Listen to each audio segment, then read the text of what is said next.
55 beneath the city, was revitalized. Started riding with ride.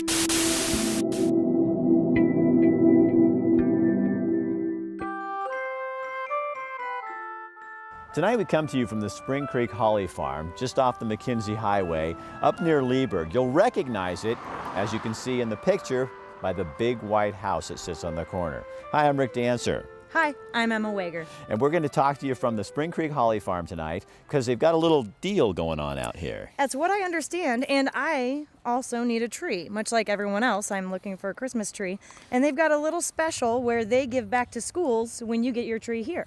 And we'll be telling you more about that in a minute. The house was built in 1903 and it was a single level home. And then behind us back in there, they tell us this is a mint distillery. It used to grow mint out here and then they would distill the product here. Now it's a tree farm, a holly farm, and we're going to be showing you all that in just a minute. We're also out here to find Emma a Christmas tree. Everyone's looking for a Christmas tree, and it helps when you get it from a place that also gives back to schools. It kind of, it's the time to give anyway, and it all makes sense. Plus, trees are very different, Rick. They all have different personalities. Do you know we only have 28 minutes and 30 seconds for this show? You've made that abundantly clear, yes. So you have 28 minutes to find yourself a tree, and actually now it's down to about 27, so get moving. Well, I think they have a few here, so I think I'll be okay.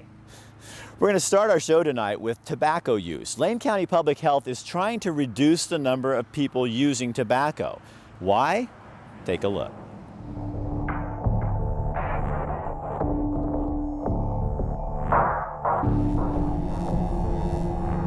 Tobacco use is a major concern to Lane County Public Health. Why? Because 18% of adults in Lane County still use tobacco products. Experts see the ramifications of tobacco use in healthcare costs, in death rates, and in fetal and infant mortality rates. Most people start smoking before the age of 18, so focusing efforts on young smokers is a big part of the plan. Look at these numbers. 8% of 8th graders in Lane County smoke tobacco. By the time they reach the 11th grade, that number almost doubles to 15%. Statistics show education does not keep people from taking up tobacco use, nor does it do enough to get them to quit. So here's the plan. So the big thing to do really is to decrease access to tobacco products and to raise the cost of tobacco products. And we have a lot of data showing that those work quite well. Decreased access means creating more tobacco-free environments and making it more expensive to purchase tobacco products.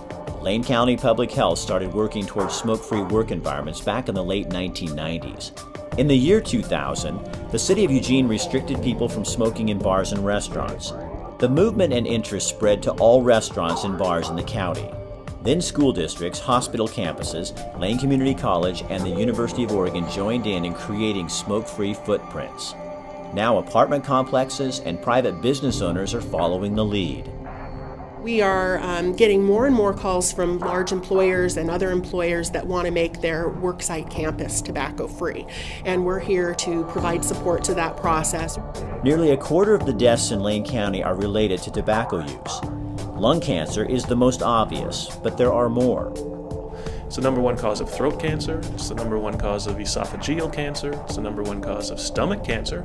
It's also the number one cause of leukemia in adults. It causes about a third of all leukemia cases in adults, and we have tens of thousands of leukemia cases in adults across America.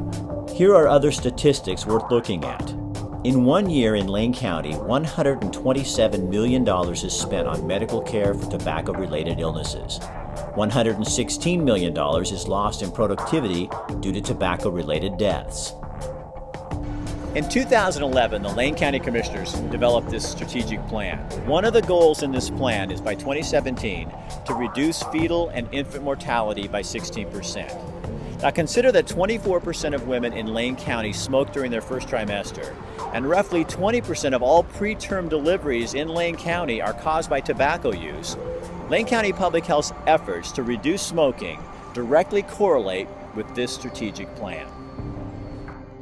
So we know very clearly from the science over the last about 15 years that children exposed to high levels of tobacco and air pollution, other types of air pollution, have smaller lungs. These children will most likely never be marathon runners. They'll never most likely be Olympic athletes because their lungs never grew to the same size that they would have grown had they not been exposed to tobacco products as a kid.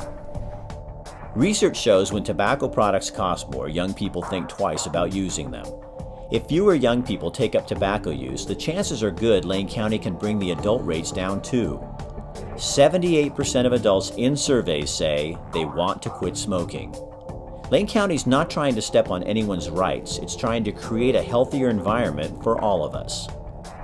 Tobacco is the leading cause of preventable death, and we have more than 1 in 5 people dying from this. The impact on individuals and their families and our local economy is just incredibly enormous.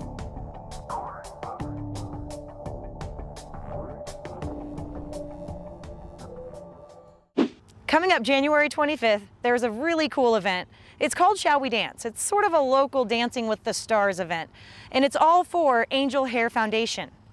Who are they? Take a look.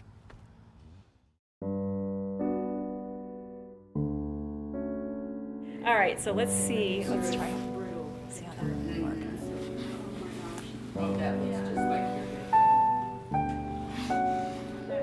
Wait, take a picture of it. I really like that. Do you always cut yours? Yeah.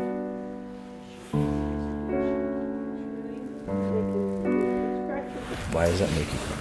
Because this is my actual hair before it fell out.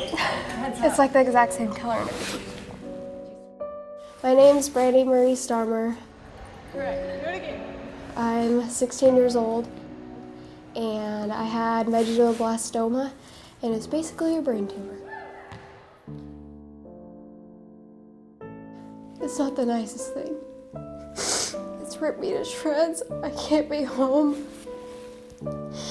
I can't do half the things I used to be able to.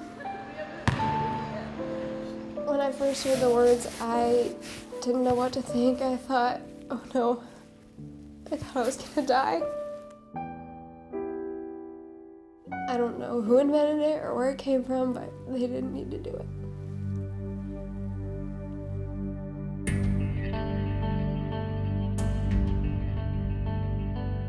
The angel hair really helped. I felt like myself again. I felt like I did last year or the year before that when I had my long hair. I felt like it grew back. I like my hair like this. You do? Mm-hmm. My name is Elsa Brandt, and I'm 6 years old, and I had a tumor on my kidney. She's amazing. The doctor came in and said, there's a very large mass on her kidney. Something that meant so much to her, that was the hardest. She didn't understand that. She didn't understand why. She kept saying, but the tumor's not in my hair, the tumor's not in my head. I thought they would make fun of me because I didn't have any hair. How does that make you feel? Sad. I was afraid I might die. She said, I'm ugly, I have bald spots, people point, people stare. So that was hard, that was heartbreaking. Ellison having hair, again, having her hair system, it kind of just rejuvenated her fighting spirit. All of her confidence was back, and she was ready to face the rest of her treatment and surgeries, and she did. The day that she got her hair system, we hadn't seen her that happy in months. She was laughing and giggling and kept flipping her hair. I'm happy that I have hair and friends. What I'd say to Debbie Wright is thank you so much for letting me have the capability of having my hair back, and thank you for giving it to me. In some cases, I think it would definitely give the kid the will to continue to fight, and to fight while still being beautiful. Wasn't that fun? Yes.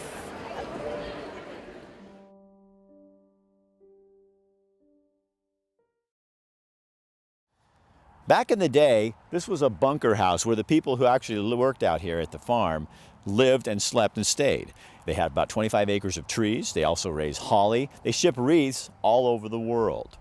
This next story we have for you is really great. This is a group of video game designers who teamed up with the University of Oregon Education Department and came up with a video game to help young kids learn math skills. I don't know if you were like this, but when I was a young kid, learning math was tough. And they say if you don't learn your basic foundational math skills by the 2nd grade, you'll have difficulty the rest of your life. So this game could be helping a lot of kids.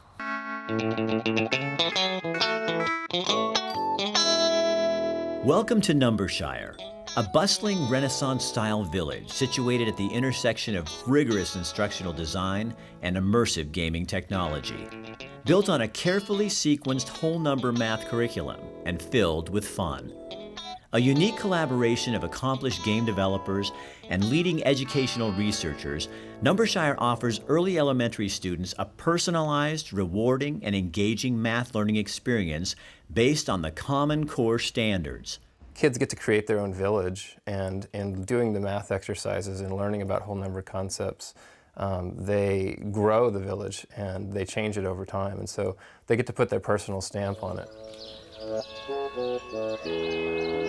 New research from the National Assessment of Educational Progress shows 33% of 4th graders tested in this country scored below basic in math because they didn't understand basic whole number facts. It's still an area that we're struggling to reinforce with the kids that need extra.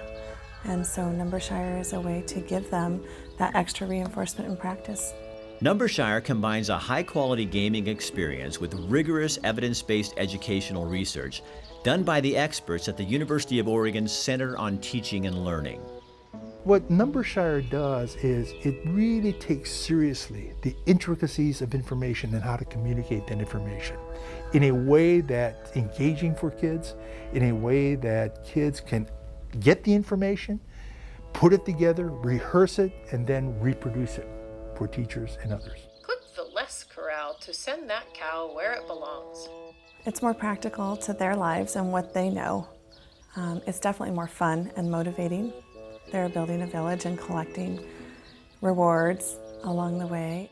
Numbershire allows students to set the pace, allowing for differentiated, individualized learning pathways. If you make a mistake or get an incorrect answer, it comes back and reteaches you the skill and gives you the language on what that math concept is and what it is you need to do and why. So then kids can go back, practice, and master that skill. And the reason I have decided to become involved with working with Numbershire is I really do feel like this is the future. I feel like this is where we're going to make a lot of progress working with students. I feel like kids really enjoy it. They really engage with Numbershire. They engage with technology. And it's going to really help us get more data on students so we can help them not at the end of the unit when we find out they actually didn't learn it, but that day. We're working on a partnership to have a database system that will allow teachers to log in, receive progress reports about their students' actions in the game. The progress monitoring assessment permits teachers and administrators to get the information during instruction and then link it to data systems. I like the data piece. I like to be able to go in and see what my kids are doing well at and what they need help with so I can bring that back into the classroom instruction for them. Technology is their world. The kids know how to use the technology and they love it. They also get to be in control of their own learning that way. It's not sitting here listening to a teacher lecture and tell you what to do. They're exploring it and they're manipulating it through their own senses. Numbershire takes educational gaming to a new level, teaching whole number math skills with a program that emphasizes carefully sequenced and explicit instruction, scaffolded support that is faded over time, multiple and varied practice opportunities that are aligned with student skill level, timely feedback to correct misconceptions or to reinforce learning.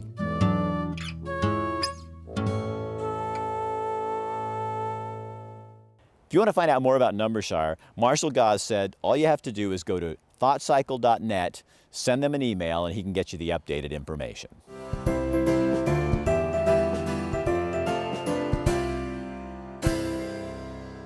Here with me is Jim Russell from Spring Creek Holly Farm. Jim, why don't you tell everybody what is it you do? Because it's way more than just Christmas trees, I've found out. Well, Spring Creek Holly Farm sells Christmas trees, as you said. Yes. But we also make and sell our own wreaths. We have our own holly trees here. Boughs from the Christmas trees go into the wreaths. So we have wreaths, Christmas trees, and you know, all sorts of holiday items like that. Now, not a lot of people know what holly is. It's a really pretty name, or it's something that has something to do with Christmas, but not everyone is up on the holly business. What is it? What's holly? What would you tell people? The trees actually come from England. They're English holly. The dark green ones you see are English holly. We have a second type of holly called variegated holly. There's a special name for it, but we just stick with variegated. And it has kind of a yellowy, creamy color going through it. They both have red berries. And holly grows in a large tree. And when you help people find Christmas trees, because I've been looking all day and Rick thinks I'm picky, but I told him I'm particular. Trees have a kind of a personality. They're all different. And I'm guessing you've noticed this. Right. Who's the hardest to find Christmas trees for, would you say? Well, there's a Christmas tree for everyone. Right? There is. And some people like the tall ones, some like skinny, some like real small trees. We have tabletop trees and narrow trees for like apartments and things like that. And then there's people who have larger homes and they want the 10, 12-foot tree. There's a tree for everyone. Now, before we wrap this up, we got to get to my favorite part of your farm, which is helping out the kids, the schools. Now, you've said if they buy a tree here, you will ask them what's your name, the school, and you will give half of what they spend on their tree or at your farm to that school. That's correct. This is the third year we've been doing the Give Back to Schools program. Basically, a family comes out, they find a tree that they like, they let us know the name of the school, and we send 50% of the proceeds to the schools. Last year we were able to give $4,600 to the local Eugene Springfield school system, and the letters that we received back were fabulous. So if you buy at Spring Creek Holly Farm, you will help the school of your choice. That's correct. And how do they find you? They can find us by driving out past Leeburg on Highway 126, where the large white and green house on the left-hand side, or they can go to our Facebook page at Spring Creek Holly Farm or our website, springcreekhollyfarm.com. Perfect. Highway 126, look for the green and white house, and you gotta come to Spring Creek Holly Farm. Thanks, Jim. Thank you.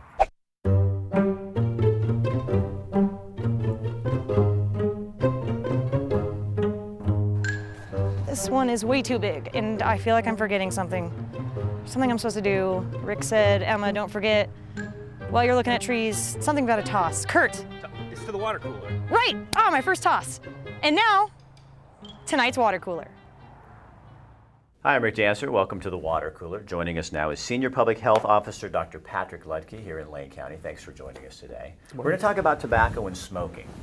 We got some new figures out and new way of going about this and kind of reaching out to people, because what you've discovered is that education doesn't really stop people from smoking. It's not enough.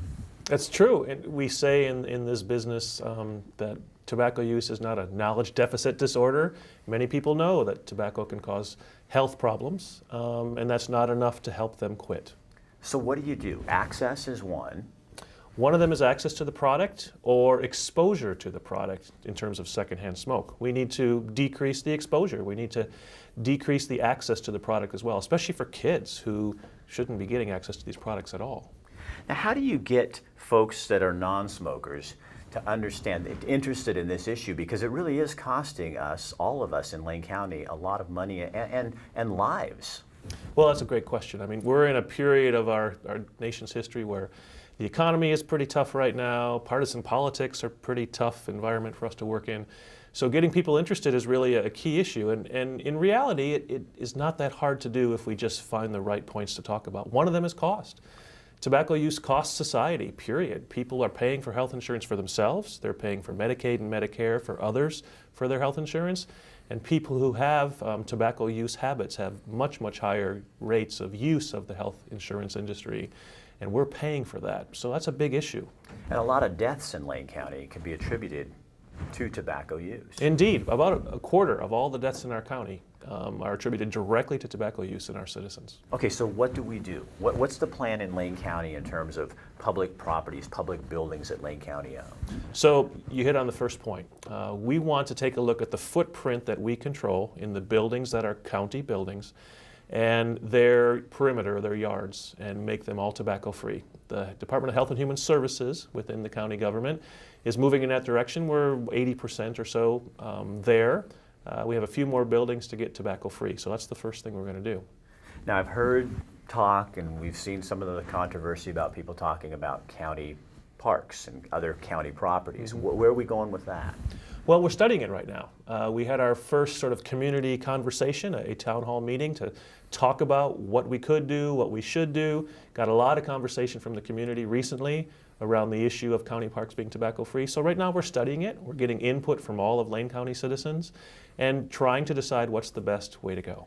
What do you say to those folks who say, you know, you're stepping on my civil liberties. I live in America. I have a right to smoke. What do you say in terms of county property with that?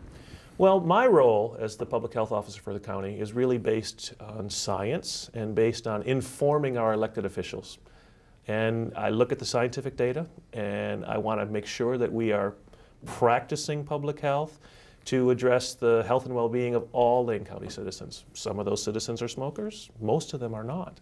So we need to take into account the science and to take into account the needs of all Lane County citizens. So that's what I would say to people who say, well, you're trampling on my civil liberties. What can people do? What can I do as a citizen to get involved in this or to understand more about it? Well, first of all, you can be informed. You can come to our website at Lane County Public Health. You can look at the Center for Disease Control website around tobacco. You can get a sense of what the policies are in your workplace. We really want to focus on workplace too. That, of course, is something the county doesn't control, but we want to impact the policies at workplaces around tobacco access, tobacco use. And they can get involved in their workplace and say, gosh, I see the data around tobacco. I see what it's doing to myself, my kids, my fellow citizens. I really want to improve my workplace. And they can do the same within their schools. They can improve the issue around tobacco access, tobacco use on school property, especially after hours where it's not so well controlled. And you guys really do, you can put them in a program, you can tell them kind of what they need to do to get that process rolling and moving. That's exactly right. We, in public health, we have a tobacco education program, and we have a system that we use that's nationally used and nationally validated, works quite well, and we can help everyone out in the community to move forward in that regard. All right. Hey, thanks for being with us on the Water Cooler. It was a pleasure. Thank you. We'll be back. There's a lot of gift giving going on right now. And if your significant other likes food, I may have found the perfect new spot for you. It's called Ranchito Grill. You watch the story. I gotta find a tree because Rick's kind of all over me about finding a tree today. So I'll do that. Ranchito Grill, check them out.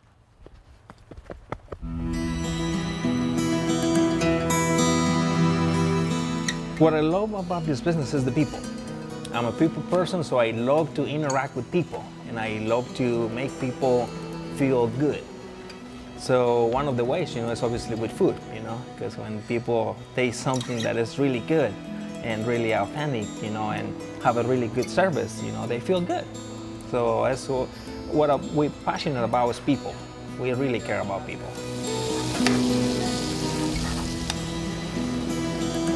What I will tell you, about our food is that we prepare everything from scratch. So we make sure we hire people that have the passion for making food.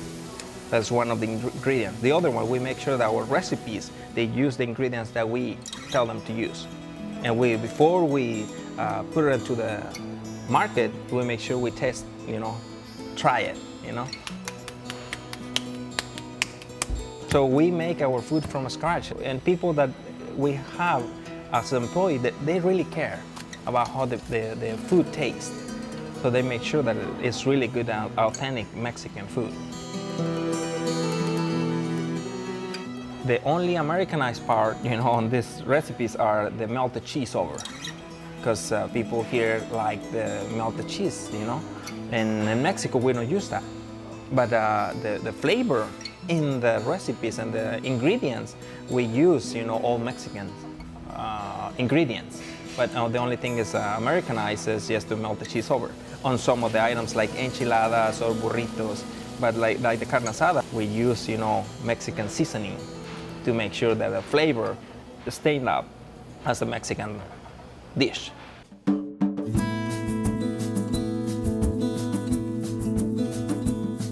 The golden rule is, obviously to treat others as you like to be treated. So when we start the business is the same way. You just need to treat others as you like to be treated.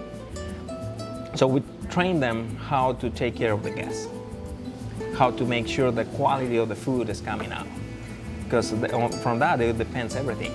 If you don't bring a quality food, then you're done. People love the way the food tastes. They cannot find, this kind of taste, in town. Even though it's a Mexican restaurant and the menu can be similar to so-and-so, but when they taste the food, they can tell the difference. There's something in it that they cannot tell what it is, but it's more flavorful, more, I don't know, they can really tell that it's authentic Mexican food. It's not just like any other. We put some quotes in the wall, different quotes and all this, because in Mexico, and in a little town, our grandparents and parents always use quotes to talk to us. So we just took some quotes from America so we can mix, like our tradition with the American tradition. I will ask everybody to come, and give us a chat.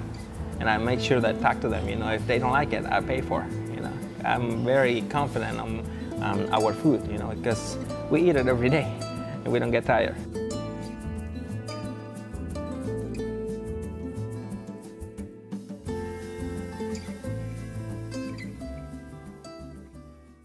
Hey, Richter, have you seen Emma? Has she found her tree or times?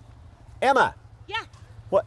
We gotta go. The show's over. I mean, we're at 27 minutes. We're done. Already? Is this it? Yeah. That's your tree? All that time? Yeah. You want this tree? Well, I think it might want to come home with me more than I want to bring it home. It's a tree. I think he needs a new We're home. done. Oh. We're done. We'll see you next month. We're done. Can I at least get a ride? I can't work in these conditions. Can I get a ride? Me and my tree need a home.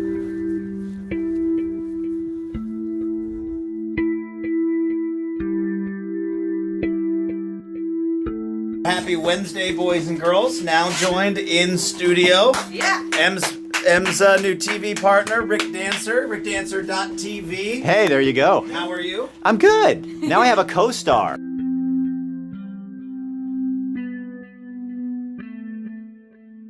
I want to get the dirt on this because you guys recently shot an episode of Hoarders where you went into M's closet. This is what he's been calling. Oh, I see. Well, she was telling me that there's coming into my room and shooting. I'm like, oh, so this is going to be Hoarders.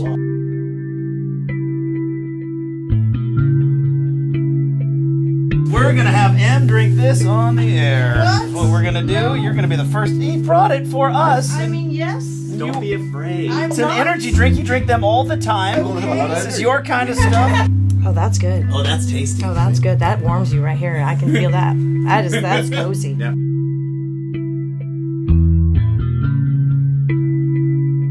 Back to intern Emma for me, Justin. That's why I thought you would enjoy this thoroughly. I thoroughly enjoyed this. This is the kickoff to you having all sorts of gold to make fun of me with. Yeah. This is delicious, It is actually. Fantastic. I can't wait to have some. Did you have original. some? Okay, here we go. I'm going to try the beverage. You're gonna like it. Oh, that's fantastic.